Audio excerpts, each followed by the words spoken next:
The guru thing, the problem with the whole notion of the guru or the spiritual teacher, whatever, is usually one of two things are done. Either way too much is made of it, or too little is made of it.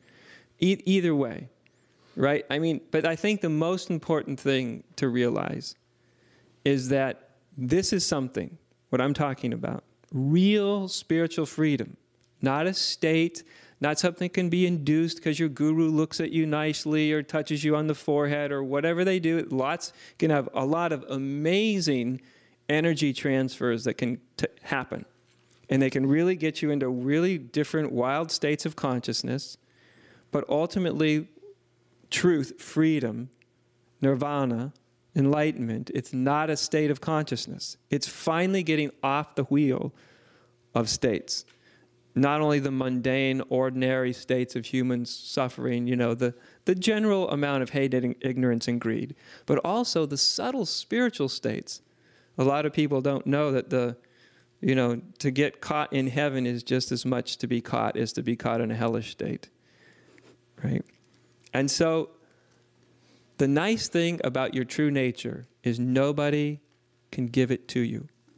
If a guru, the greatest avatars in the world, if any of them could have actually given enlightenment to all their disciples, you know, you'd just line them up like McDonald's.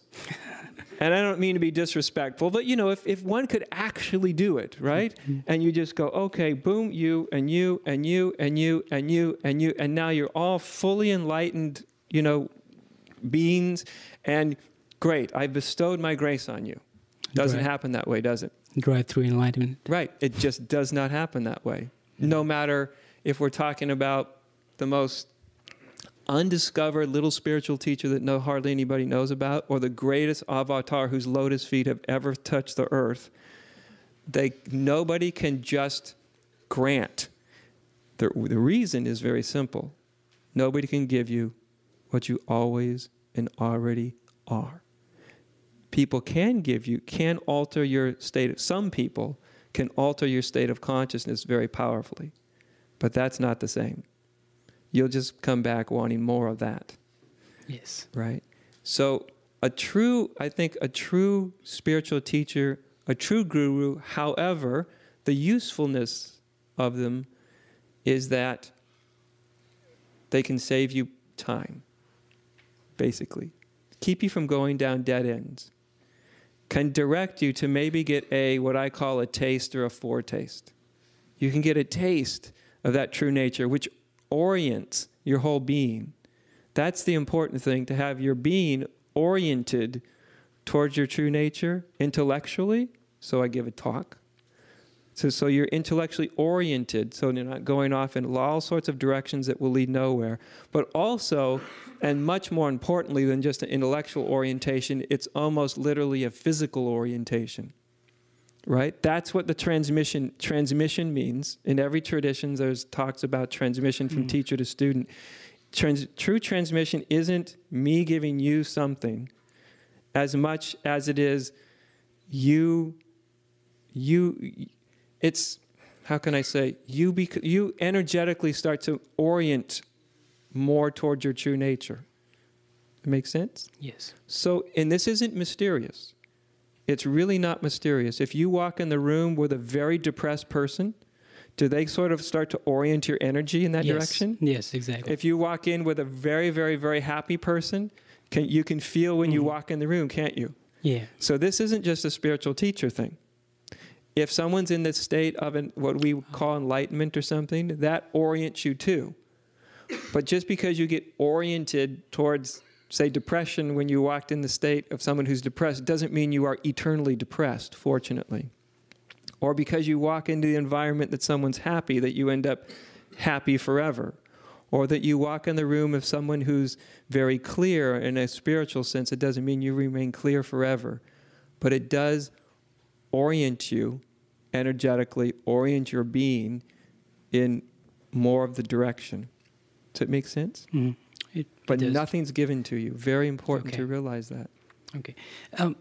So I was wondering if that is the case, like in our day-to-day moment, we are in a situation like you said, with certain kind of people who are negative all the time or are way too positive, without any base, so God forbid.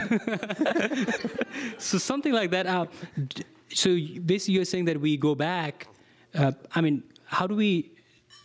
Well, not necessarily deal, I guess. How do we go on being who we are when there's so much? There's so much outer influence, of course. Well, see, the more you're in the knowing of what you really are, how esoteric do I want to get with all this? Very. Very? Yes. Okay, you asked for it. What you really are, right? There's no more powerful energy than that. It's an extraordinarily strong force in the world. So what that means is when you come into contact with somebody who's high or low, it doesn't have the power to alter where you are anymore. Right? Where you are becomes more immovable. Because the stronger energy always wins out. Right? Always wins out. It's the dominant energy. So when you're really, really clear in what you really are, the world stops pulling you around energetically. You see, in a relative way, as soon as another way that you cannot be pulled around is to completely accept.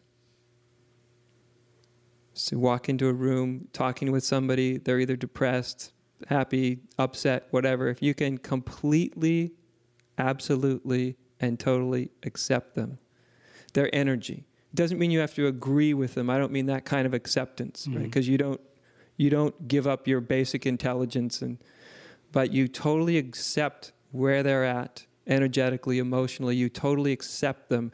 When there's total acceptance, their energy pattern doesn't have influence on you. Okay.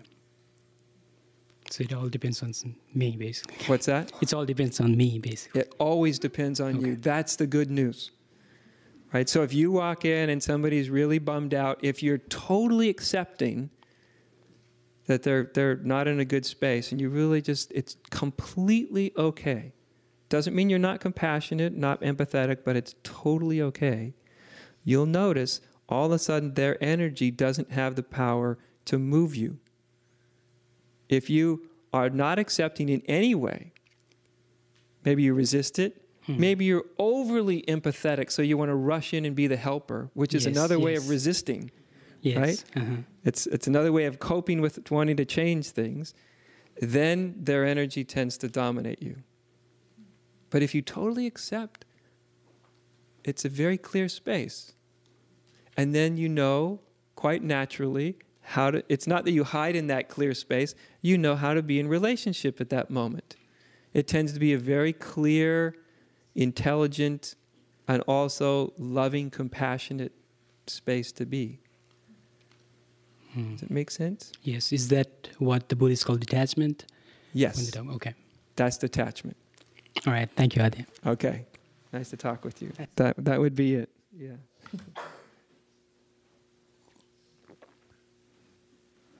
But always remember, detachment is, your true nature is naturally detached. So non-attachment is a byproduct of the realization of what you are.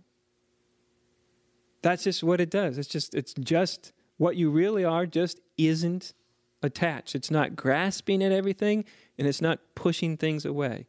That's just natural to your being. So that's why I also want to orient you so that you see that the consciousness, the awareness that you are, okay, not the abstract thing, consciousness, awareness is an idea, but that consciousness that's looking out of your eyes right this minute, that consciousness, without quality, that consciousness, you give your attention to that consciousness and you'll experience that consciousness is naturally unattached, ungrasping, undemanding. You just feel it. Do you see what I mean? And then it won't be so much you as an ego, you're trying to do that, because you always fail at that. to some degree, right? But touch in with that which is already perceiving, that awareness that already is, right? That's looking through those two little holes in your head. Right? It's actually also is looking from a different standpoint too, but start with the two little holes in your head. It makes it pretty approachable. Okay, we're out of time, so.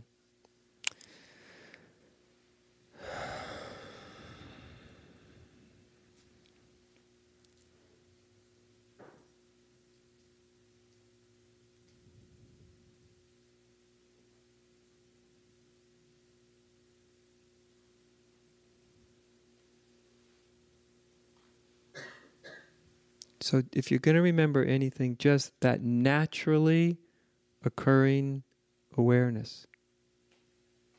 Naturally occurring.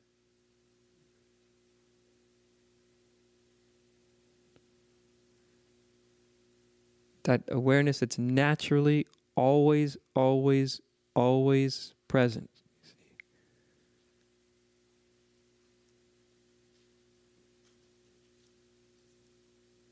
Just giving attention to that.